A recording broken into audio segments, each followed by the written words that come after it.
अस्सलाम वालेकुम नाज़रीन, सराबर खिताब से मुखातिब है। इस्लामाबाद में इस वक्त शदीद बेचैनी है, खबरों का एक तूफान आया हुआ है और समझ नहीं आ रही कि बातें किस तरफ जा रही है, मामलात किस तरफ जा रहे हैं, सारे कंफ्यूज हैं। मैंने को 15 से 20 व्लॉग्स देखे हैं, मैंने सबके ट्विटर खंगाले हैं, मैंने तकरीबन सारे टेलीविजन शोज नहीं तो उनका जो लार्जली चंक है वो सारा देखा है। किसी को कोई समझ नहीं आ रही हालात वाक़यात किस तरफ जा रहे हैं। इवन माहिर कानून एजाज हसन साहब को भी नहीं समझ आ रही कि मामलात किस तरफ जा रहे हैं। लेकिन ये बात बड़ी क्लियर है कि चीजें बदल गई हैं और ये मामला अब कंट्रोल से बाहर जा रहे हैं और ये निजाम कोलैप्स कर रहा है, निजाम टूटना शुरू हो गया और ये आखिरी दरारें हैं जो कि हमें नजर आ रही हैं। सुप्रीम कोर्ट के अंदर से इस्तीफा आता है और ये इस्तीफा किसका है? जस्टिस इजाजुल एहसन का, जो 10 माह बाद चीफ जस्टिस ऑफ पाकिस्तान बनने वाले हैं। अब चीफ जस्टिस को मेरे जैसा बंदा तो नहीं होता, वो एक तोप होती है जिसके पास इख्तियारात होते हैं, मुल्क का ताकतवर तरीन इंसान होता है, वो कुछ भी मुल्क के अंदर कर सकता है। हर तरह का प्रोटोकॉल, सिक्योरिटी, पैसा, माल, दौलत, गाड़ियां, हर शशके उसके होते हैं। तो एक बंदा चीफ जस्टिस का ओहदा क्यों कुर्बान करेगा? और फिर जब चीफ जस्टिस का ओहदा कुर्बान भी करे लेकिन उसके अंदर जाकर रीजन ना लेके, रीजन ये ना बताए कि जनाब मैं इस्तीफा दे रहा हूं, 8-10 लाइनें उन्होंने लिखी हुई हैं, लेकिन उसके अंदर उन्होंने रीजन नहीं लिखी कि मैं इस्तीफा क्यों दे रहा हूं। एक बंदा जो मुल्क का करता धरता बनने वाला है, जो बहुत बड़ी शख्सियत बनने वाला है, वो अचानक इस्तीफा देकर साइड पर हो रहा है, लेकिन रीजन नहीं लिख रहा। रीजन क्यों नहीं लिख रहा? अब ये समझ से बाहर है, लेकिन रीजन पाकिस्तान की तारीख में वजह क्या है वो सिर्फ एक बंदे ने बताई है। वो अडियाला जेल के अंदर बंद है, खान ने बताया किसने मुझे हटाया है, क्यों हटाया है, क्या वजह बनी है, किस तरह से हटाया, उसने सारी चीजें खुलकर बताई हैं। इसलिए लोग आज उसे मुर्शद कहते हैं, इसलिए पाकिस्तान की मकबूल तरीन बंदा है, इसलिए बच्चे उसके घरों में तस्वीरें लगा रहे हैं, इसीलिए नकदा कोका मलकू गा रहा है, इसीलिए इकोनॉमिस्ट उसके कॉलम्स लिख रहा है, उसके ऊपर लिख रहा है, इसीलिए दुनिया उसके पीछे पागल हुई है। इसीलिए पाकिस्तान के अंदर आज जब बदतरीन दौर है तो उसके टिकट लेने वालों की तादाद कम नहीं हो रही, रश कम नहीं हो रहा। उसकी वजह यह है कि उसने रीजंस बताए हैं। वो दिलेर बंदा है, वो खड़ा हो गया, उसने बताया ये मेरे साथ हुआ है। लेकिन सुप्रीम कोर्ट का एक ऐसा जज जो सीनियर तरीन जज हो, मोअज़्ज़िज़ जज हो, जो चीफ जस्टिस बनने जा रहा हो, लेकिन वो अपने उस चीजों के अंदर रीजन नहीं लिख रहा। अभी समझ से बाहर, प्रेशर तो ऑब्वियसली मौजूद था, लेकिन चीजें बहुत सारी हैं जो कि कंफ्यूज कर रही हैं। क्या ये जजेस वाकईतन अपनी पेंशन बचाना चाह रहे थे इसलिए इन्होंने रीजन नहीं लिखे, और इनके ऊपर कोई सीरियस चार्जेस थे जो ये भागने की कोशिश कर रहे थे? अब एक जज की पेंशन क्या होती है? तकरीबन 12 से 15 लाख रुपए, यानी 1.5 मिलियन तक इनकी पेंशन होती है। 2000 से ज्यादा इनकी यूनिट्स फ्री होती हैं बिजली की। अब तकरीबन 300 लीटर इनका पेट्रोल होता है, मेडिकल फ्री, आना जाना फ्री, रोटी खाना फ्री, सारे यानी हर चीज इनकी फ्री होती है। तो क्या इन्होंने पेंशन बचाने की कोशिश की है? एक तो ये आर्गुमेंट है जिसके ऊपर लोग कंफ्यूज हैं, परेशान हैं कि इजाजुल एहसन साहब जैसा बंदा, इतना बड़ी शख्सियत, उन्हें पता था कि मुल्क में हलचल मच जानी है, लेकिन वो इस्तीफा देकर चले गए और उन्होंने रीजन भी नहीं बताई। दूसरी तरफ एक आर्गुमेंट ये भी है कि आपको याद होगा कि सुप्रीम कोर्ट के जज ने कहा था कि ये जनाब सिसिलियन माफिया है, ये गॉड फादर्स है, ये शरीफ खानदान ये माफिया है, सिसिलियन माफिया गॉड फादर्स है। और सिसिलियन माफिया जो गॉड फादर थे वो जनाब अपने जो जो उनके साथ सामने खड़ा होता था उसे ठहरने नहीं देते थे। माजी में मरीम नवाज शरीफ साहब ये कह चुकी हैं कि सबको सजा मिलेगी और सबको ये भुगतना पड़ेगा, सब ये भुगतेंगे। तो ये भी अब महसूस किया जा रहा है कि मरीम नवाज शरीफ साहब बाकायदा से इनकी तस्वीरें लड़ाती रही हैं और शरीफ खानदान इनको टारगेट करता रहा है, शरीफ खानदान इन्हें बताता रहा है। और जो नवाज शरीफ साहब को बुनियादी तौर पर जीआईटी ने सजा दी थी, उसके जो मॉनिटरिंग जज थे वो इजाजुल एहसन साहब थे। लिहाजा जो शरीफ खानदान है वो चीजों को देख रहा था, मॉनिटर कर रहा था, उनके हाथ पांव बांधे हुए थे, लेकिन जो ही हाथ पांव खुले उन्होंने कहा नहीं जी, हमने तो स्कोर सेट करना है। और फिर चीजें हैपन हो रही हैं और चीजें बहुत ज्यादा खराब हो रही हैं, चीजें बहुत ज्यादा डिस्टर्ब हो रही हैं। ये भी बहुत सारे साफी रिपोर्ट कर रहे हैं, बाकायदा एनालिसिस दे रहे हैं कि काजी फाइज ईसा साहब असल में इजाजुल एहसन साहब की तौहीन कर रहे थे।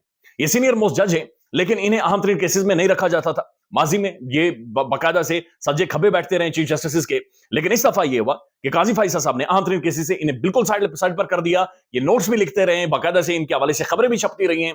इन्होंने खुद भी कई दफा ये चीज लिखी है कि जनाब काजी फाइज ईसा साहब असल में जो प्रोसेस है उस प्रोसेस को फॉलो नहीं कर रहे, जो कि उन्होंने खुद प्रैक्टिस एंड प्रोसीजर के बाद बनाया था कि जो भी बेंच बनेगा उसमें 3 रुकनी कमेटी बनेगी सीनियर जजेस की और उसके बाद जाकर बेंच बनाया जाएगा। लेकिन वो कहते हैं मुझसे इन्होंने किसी भी तौर पर कंसल्ट नहीं किया गया। लेकिन अब खबरें क्या है? अब खबरें ये हैं कि कहा जा रहा है कि ये इस्तीफे यहां पर नहीं रुकेंगे, यानी सुप्रीम कोर्ट के 2 ताकतवर तरीन जजेस इस्तीफा दे रहे हैं।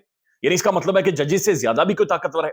इसका मतलब यह है कि सुप्रीम कोर्ट भी लड़खड़ा गई है। इसका मतलब यह है कि जजेस को भी कोई हाँक रहा है, कोई इशारे कर रहा है और कोई उन्हें भी साइडलाइन कर रहा है। मसला यह है कि कहा जा रहा है कि और भी इस्तीफे आने वाले हैं। मरीम नवाज शरीफ साहब अपनी तकारीर में यह कह चुकी हैं कि एक ट्रक है ये और ये उसके 4 टायर हैं। अब उस ट्रक के 2 टायर तो चले गए, 2 और टायर कौन से हैं? फिर यह भी है कि शायद वो सारे लोग, यानी अब ये भी एक आर्गुमेंट हो रहा है कि ये वो जजेस थे जो उस रात को इन्होंने अदालतें खोली थी और जो रिजीम चेंज हुई थी उसकी सवालतकारी की थी। इन्होंने उस रात को अदालतें खोली और रात की तारीकी में पाकिस्तान में रिजीम चेंज हुई, इन्होंने रूट्स लगवा लिए थे और ये सारे जजेस उस वक्त इन्होंने इस्तीफे नहीं दिए थे। اس وقت استعفے دے دیتے تو شاید ایک جواز بھی بن جاتا, لیکن اس وقت انہوں نے استعفے نہیں دیے اور اس وقت انہوں نے رجیم چینج کروائی. ڈاکٹر موہت پیرزادہ صاحب اپنے ولاگ میں یہ تجزیہ دے رہے ہیں کہ جناب ان تمام تر ججز کو اور جناب عمرتا بدیال صاحب کو, ان سب کو یہ احساس ہو رہا ہوگا اب کہ شاید انہوں نے اس وقت غلط کیا, اس رات کو غلط کیا, اور اس کے بعد عدالتیں کھول کر عمران خان کو مجبور کر کے باقاعدہ سے ٹائم لائن دے کر اس وقت یہ ہوگا, شہباز شریف اس وقت حلف اٹھائے گا, اس وقت حلف نہیں اٹھائے گا, وہ جو ٹائم لائن ڈکٹیٹ کی تھی اب انہیں ریئلائز ہوگا, محسوس ہو رہا ہوگا کہ جناب یہ اصل میں غلط کر گئے اور اس وقت معاملے کو انتخابات کی طرف یا الیکشنز کی طرف جانے دے جانا چاہیے تھا, لیکن نہیں جانے دیا گیا. لیکن جو بازگشت ہو رہی ہے, بازگشت کیا ہو رہی ہے کہ پاکستان کے اندر اب استعفے آ سکتے ہیں جسٹس منیب اختر صاحب کے, چونکہ ان کی ذہانت کے اوپر لوگ بڑی تعریف کر رہے ہیں. پھر جسٹس عائشہ صاحب کے بارے میں بھی کہا جا رہا ہے, صاحبہ کے بارے میں کہا جا رہا ہے کہ ان کا بھی استعفا آ سکتا ہے. عارف علوی پریزیڈنٹ آف پاکستان تحریک انصاف کی شخصیت, ان کے بارے میں کہا جا رہا ہے کہ ان کا استعفا بھی آ سکتا ہے. چیف الیکشن کمشنر سکندر سلطان راجہ, اس کا استعفا بھی آ سکتا ہے, چونکہ نظام کولیپس کر رہا ہے, کریک پڑ رہے ہیں اور اب اپنے بچے کھائے جا رہے ہیں.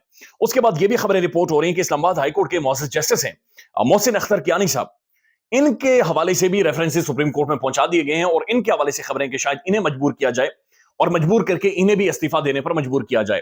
محسن اختر کیانی صاحب کے بارے میں مختلف صحافی رپورٹ کر رہے ہیں کہ مسنگ پرسنز کے اوپر ان کا سٹانس ہے. پھر ارشد شریف صاحب کے آج معاملے کے اوپر انہوں نے بڑے سخت ریمارکس پاس کیے, جہاں پر انہوں نے کہا کہ ریاست کو ایسے کام ہی نہیں کرنا چاہیے کہ کوئی صحافی بولے یا کوئی ٹویٹ کرے. لہٰذا بہت سارے ایسے سخت ریمارکس ہیں کہ وہ بھی اپنی جگہ پر موجود ہے کہ ان کے حوالے سے بھی خدا نہ خواستہ کچھ ہو سکتا ہے, لیکن یہ ضرور بازگشت ہے کہ بہت سارے استعفے آنے والے ہیں. اب اہم ترین معاملہ یہ ہے کہ کل سپریم کورٹ کے اندر بلے کا کیس لگ گیا ہے. کل 9 بجے بلے کے کیس کے اوپر قاضی فائز عیسیٰ صاحب سماعت کریں گے. اب بلے کا نشان تحریک انصاف کو ملے گا یا نہیں ملے گا, قاضی فائز صاحب ڈیسائیڈ کریں گے. اور قاضی صاحب کا ماضی یہ ہے کہ ان کے سامنے بلے کے حوالے سے جب بات چیت کی جائے گی تو بلے کے بجائے ہاکی سے کھیل لیں, بلے کے بجائے بیڈمنٹن کھیل لیں, چڑی چھکا لے لیں. آپ بلے کے بجائے اس طرح کریں گے, اچھا بیٹ نہیں ہے تو کیا ہوگا, آپ بتی کے اوپر لڑ لیں, آپ چارپائی کے اوپر لڑ رہے ہیں, آپ بیٹ کے اوپر لڑ رہے ہیں. تو قاضی فائز صاحب اکثر بات جو ہوتی ہے اس کی طرف نہیں آتے, اپنی طرف سے تشریحات دیتی ہیں. یعنی آپ اس سے اندازہ لگا لیں کہ لطیف کھوسہ صاحب نے ان کے سامنے یہ کہا کہ سر عدالت کی پریمیسز سے میرا منشی اٹھایا گیا. اب مسئلہ یہ تھا کہ قاضی فائز صاحب یہ کہتے ہیں منشی کس نے اٹھایا, کدھر گیا منشی کو, کوئی کدھر لے کر گیا, منشی خیریت سے ہے, سانس رکی ہوئی ہے, سانس بحال ہوئی ہے, نفسیاتی طور پر ٹھیک ہوا یا نہیں ہوا. قاضی فائز صاحب یہ کہہ رہے ہیں کہ منشی کا کیا کام ہے سپریم کورٹ میں آنا, یار یہ منشی کیوں چیمبرز میں گھستے ہیں, منشیوں کو کون چیمبر میں آنے دیتا ہے, منشی کیا کر رہا ہے, منشی کا کیا کام ہے. یہ خدا کا واسطہ ہے بھائی معاملہ یہ ہے کہ اس منشی کو مارا گیا, اسے اٹھایا گیا, اسے کوئی ترپڑ مار کر لے کر گیا ہے, اس طرف دیکھیں آپ یہ کس طرف پڑ گئے. تو اب یہ بھی سوچا جا رہا ہے کہ کل اگر قاضی فائز صاحب یہ کہہ دیتے ہیں کہ بلے کے بجائے ہاکی سے کھیل لیں, کھیلنا ہی ہے نا, بال کو مارنا ڈنڈے سے مار لیں, ڈنڈا لے لیں, کیا فرق پڑتا ہے, پہلے کیوں نہیں آئے, بعد میں کیوں آئے, پہلے ادھر کیوں گئے تھے. پشاور ہائی کورٹ کیسے بول سکتی ہے, election commission of Pakistan election ملتوی کروانا چاہ رہے ہیں, اب کیا کرنا چاہ رہے ہیں. تو یہ چیزیں بھی ہو سکتی ہیں. اب اہم ترین خبر یہ ہے کہ مختلف صحافی رپورٹ کر رہے ہیں کہ آج سپریم جوڈیشل کونسل کا جو اجلاس ہونا تھا, جس میں اعجاز الاحسن صاحب کو بھی ہونا تھا, وہ اجلاس 1 بجے ہونا تھا لیکن وہ 2:30 بجے ہوا. اب یہ 1.5 گھنٹے کا فرق پڑا. اس 1.5 گھنٹے کے اجلاس کے بارے میں کہا جا رہا ہے کہ خفیہ غیر رسمی اجلاس ہوا, جس میں جسٹس اعجاز الاحسن بھی موجود تھے, قاضی فائز صاحب بھی موجود تھے, پورا یعنی کورم موجود تھا, تمام تر ججز موجود تھے. وہاں پر اعجاز الاحسن صاحب نے قاضی فائز صاحب کو کہا کہ آپ جو سپریم جوڈیشل کونسل کی پروسیڈنگز ہیں مظاہر علی اکبر نقوی صاحب کے بارے میں, انہیں روک دیں, انہیں ختم کر دیں, چونکہ ماضی میں آپ کے ساتھ بھی ہم نے ایسا ہی کیا تھا, ماضی میں ہم نے آپ کا ساتھ دیا تھا, لہٰذا اس سارے معاملے کو روکیں, یہ معاملہ بڑا گڑبڑ ہو جائے گا. اس پر قاضی صاحب نے کہا یہ کیسے ہو سکتا ہے, پورا پاکستان ہماری طرف دیکھ رہا ہے, پورا پاکستان دیکھ رہا ہے, اور اب تو یہ ہو کر رہے گا. یعنی ان کی تذلیل بھی کرنی ہے, انہیں ذلیل بھی کرنا ہے. لیکن بہرحال کوسچن اپنی جگہ پر موجود ہے کہ جج اگر استعفا دے رہا ہے تو ریزن کیوں نہیں بتا رہا. جج جا رہے پیسے میرے اور آپ کے لیتا رہا ہے, جج میری اور آپ کی زندگیوں کے فیصلے کرتا رہا ہے, جج ششکے سارے انجوائے کرتا رہا ہے, جج پروٹوکول لیتا رہا ہے, لیکن جج بول کیوں نہیں رہا, جج بتا کیوں نہیں رہا. ساتھ پاکستان کے ٹیلی ویژن پر ڈیبیٹ شروع ہو گئی ہے جی کہ معاملات شاید مارشل لاء کی طرف جا سکتے ہیں یا ایمرجنسی کی طرف جا سکتے ہیں. مولوی محمود صاحب ہیں, انہوں نے اس کے اوپر بات چیت کی ہے. مختلف اور لوگ بھی ہیں جو کہ آف دا ریکارڈ بھی سارے معاملے کے پر گفتگو کر رہے ہیں. اسلام آباد میں پر سب کی نظریں, لیکن کسی کو سمجھ نہیں آ رہا. کنفیوژن اور کنفیوژن, یہی پاکستان کی اس وقت سب سے بڑی خبر ہے. خیال رکھیے گا اپنا, اللہ حافظ.